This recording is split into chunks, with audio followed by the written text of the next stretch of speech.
Hey everybody, this is the top 3 techniques to catch bass in the summertime, anywhere you are in the country.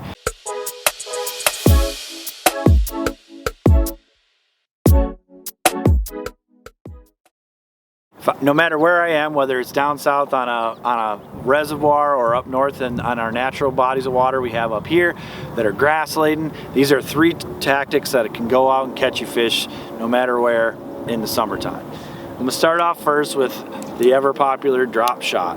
Now to me, when I think summertime fishing, I think about the drop shot because all these fish tend to start gathering up offshore, finding locations where the water temperature is stable. Those bait fish have moved off to more stable, cooler water that's down in the depths a little bit. And the vegetation where I live in the north part of the country has gotten to its peak. It's grown up at the deepest depths it's going to get, and I like to find those hard edges and indentations and structure within that grass and target it with a drop shot. You know, the fish sometimes in the summertime they only feed at key parts of the day, and sometimes during those slower parts of the day where they're not necessarily chasing down food, a drop shot can get you those bites. I fish one here on a bait caster with my bait Texaposed because of the vegetation I'm fishing around. And I like to use these tie-on style drop shot sinkers because I'm casting it really far distances and pulling it through vegetation all the time. And those pinch clip ones tend to cut and break off your weights quite a bit more. Now if I'm fishing in more open water scenario, like for smallmouth or down south somewhere where there's not as much vegetation, then I'm going to use a spinning rod, lighter line, and more of that clip-on style smaller drop shot weight. Next up would be my favorite way to fish, and most people's favorite way to fish, and that's the Texas rig. So this bobber stop, straight braid, big hook, and this right here is a staple from where I live, the craw tube up in Minnesota.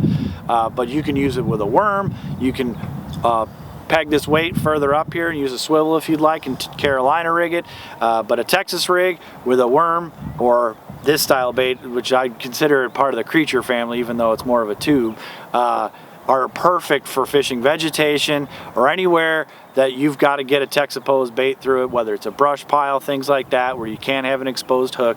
This can be a deadly way to catch them in the summer, and probably my favorite way to catch them in the summer.